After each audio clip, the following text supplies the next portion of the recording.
વિખી નાખ્યો તો વાત ન કરાય બાપાને. બોલો, ઘી તાતું કરી ને દવા બવા કઈ એવું ન હોય અમારે. હવે તો મને તો આ જરીક લાગી જાય ને હવે તો ટીટીનસ ના ઇન્જેક્શન લેવા પડે. મેં કીધું સારું મંગળ સુધી ફૂગી ગયા, વિકાસ સારો કર્યો આપણે. હું વિશ્વ આખાના વિકાસની વાત કરું, કોઈ પાર્ટી ઉપર ન જતા પાછો. મારા માટે બધા હરખા, હું સાહિત્યકાર છું. હા, હું તો હા વિકાસ આપણા વિશ્વએ કેવો સરસ કર્યો ખબર કે 100 વર્ષ ના થતા ત્યાંથી 75 ને 80 પુગાડી દીધા.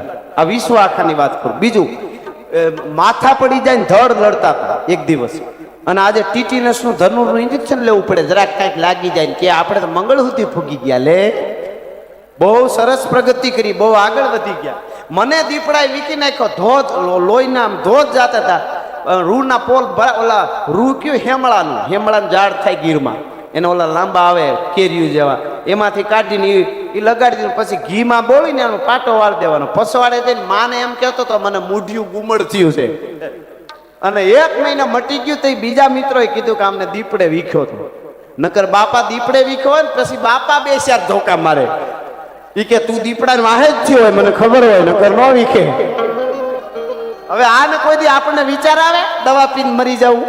મને વિચાર થાય, હું વાત તમારા મમ્મી પપ્પાનો, તમે સીધું તમે નપાઈ થયા એટલે હું કઠણાઈ કહેવાય ને, આ દુનિયાની કઠણાઈ કહેવાય કે સુસાઇડ કરવાનો જેને વિચાર આવે છે. સુસાઇડ કરે દુશ્મન, ભલા માણસ આપણને જોયા ભેળી ખબર પડે. હા હા, અને દુશ્મન એટલે બીજા દેશમાં. ભારતમાં આપણું દુશ્મન કોઈ છે જ નહીં, અને છે એને કાઢવાની તૈયારી છે. હા હા, ભારતનું અહિત કરે એ દુશ્મન જ છે. હા, પછી ગમે એ હોય એમાં કોઈ ફેર નથી પડતો. અમારા માટે અમે ન બોલી શકીએ. મને કોઈ મારા વિશે કોઈ બોલે તો અહીં પેજ માથે જ ન કહેવાય કે એને આમ ને એને આમ, કારણ કે તો એ મારે પ્રોગ્રામ રખાય સ્પેશિયલ. તમે મને પ્રોગ્રામ માટે બોલે ત્યાં મારા ઉભરા ન કાઢે, પણ રાષ્ટ્ર અને દેશ માટે બોલે એના માટે બોલવા માટે નો મારે આ તેજ છે કાનમિયા સાહેબ. એ તો પાકી જ વાત છે. એ જ્યારે વાત આવે એટલે ઈ આખું, એટલે અને વર્ડ વગર ધીંગાણું કરવું જ નહીં ભાઈ. ખોટો સમય ન બગાડવો અને ખોટી રીતે કોઈ દી સહન ન કરવું, આ બે શીખવું પડશે આપણે. વર્ડ વગર ધીંગાણું ઈ વાતે સાચી. તમે જો પાકિસ્તાન આપણી વડે જ નથી એટલે તો આપણે એને જવા દઈએ બિચારાને. દૂધ બંધ કરી દીધું, ટમેટા તો રાયડું ફાટી ગઈ, મુડી તુને ટમાટર બંધ કરી દઈએ. અને આવડા ડોળા કાઢીને એક જણો બોલતો હતો, પાઘડો મોટો બોલતો હતો, મુડી તેરી આંખ નિકાલ લેંગે. અને પછી ઓલી કઈ સ્ટ્રાઇક થઈ ને જમ્મુ કાશ્મીરમાં, કઈ સ્ટ્રાઇક મારી, બીજે દી રોતો તો, મુડીને હેઠા ક્યું ક્યાં? તમારી પેઢીઓ નાશ કરવાની છે, હજી શાંતિ રાખો. હા, એને બચારા તો એને તો સાયના વાળા તેડી લીધું છોકરો, એટલે બક કરે છે. હા, એમાં બીજું કઈ પણ વડ વગર નો હોય. એ તમને કહી દઉં, તમારા અહીં ગાંધીનગર આજુબાજુમાં કોઈ ભેહ મરી જાય તો મીડિયામાં ન આવે. મરતી હોય ભેહ શું મરે એમાં થોડું કઈ ટીવીમાં ચેનલમાં આવે, ન આવે. પણ 5 વર્ષ પહેલા સુરતના એરપોર્ટ ઉપર એક ભેહ પ્લેન આરે ભટકાણી હતી. તમને કોઈને ખબર હોય તો આખા ભારતના મીડિયામાં આવ્યું હતું. બોલો, ભટકાવ ને તો એવી જગ્યાએ ભટકાવ દુનિયાને ખબર પડે કે મરદનું ફાડ્યું ભટકાણો. હા, હિન્દી ચેનલોમાં આવતું તો મેં જોયેલું હો વાઘેલા સાહેબ. हिंदी चैनल में आओ तो देखे ये गुजरात के सूरत का एयरपोर्ट है, इधर से प्लेन आ रहा है, तीर बतावे, उधर से भैंस जा रही है, देखिए एयरपोर्ट में भैंस कैसे हो सकती है? मैं कीधु हो सकती है। सूरत में हमारे मालधारी हैं, क्यों नहीं हो सकता? अगर पाकिस्तान वाला ज्यादा इधर उधर हुआ तो भादरवे महीने में हमारा मालधारी का पाडा फाटीन धुआड़े जाता है। काठियावाड़ी हिंदी हो साहब। भादरवा महीने में मालधारी का पाडा फाटीन धुआड़े जाता है, बाजता बाजता बॉर्डर पार करेगा, पाकिस्तान को खूंदी नाखेगा।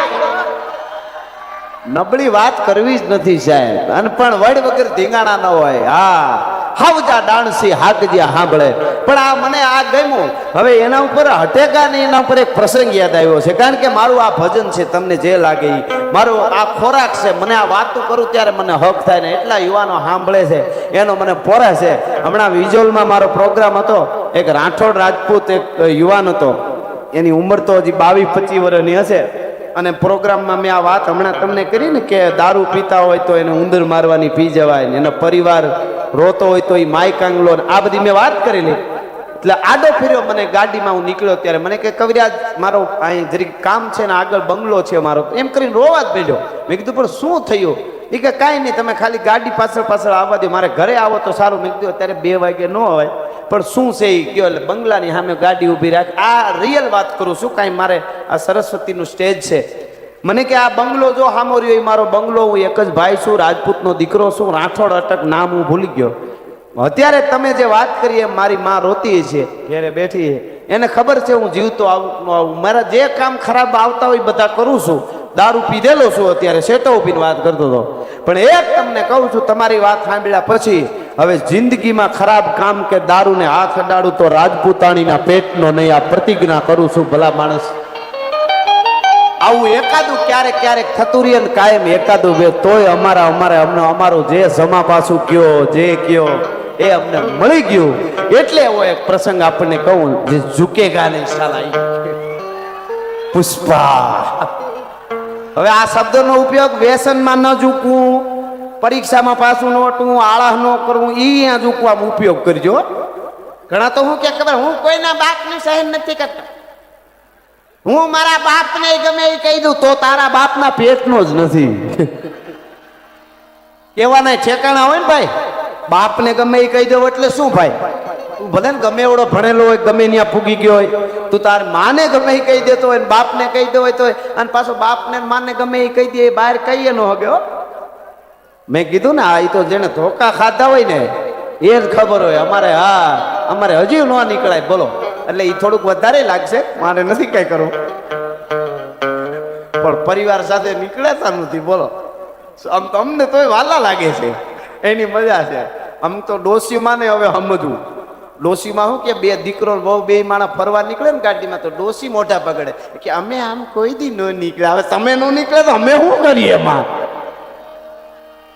તમે ન નીકળ્યા એ હાસી વાત છે, પણ અમારો શું આ કેમ? એટલે એમને થોડુંક સમજવું. આમાં બધાના પાસાથી જોવું જરૂરી છે. હું અહીંયા બેઠો બેઠો કહું તમને બેહતા નથી આવડતું, એ તો ત્યાં બેઠા હોય પલોઠી વાળી ને બાજુમાં પડખામાં કોકનો ગોઠણ ખૂંચતો હોય ને એ સહન કર્યા હોય એનો ખબર હોય ને. અહીંયા વિધાયકના સ્ટેજમાં બેહીને થોડી ખબર પડે. એમ બધાય પાસાથી જોવું દુનિયામાં. કોઈના વિશે સ્ટેટમેન્ટ આપી, કોઈના વિશે આપણા વિશે કોઈ બોલે એટલે સીધું ઉલળીને નહીં આવવાનું. સ્પ્રિંગ ઉલડે એનું પેલા એના ઉપર રિસર્ચ કરું, જોવું એણે મને આમ કીધું છે, હાલો એ ખોટો જ છે પણ એ કીધું શું કામે તો એના મૂળમાં જવું પછી જવાબ આપો ને. એ જવાબમાં પછી પાછા કોઈ દી ન પડો. એ પાકી વાત. એટલે ઝૂકેગા નહીં જે છે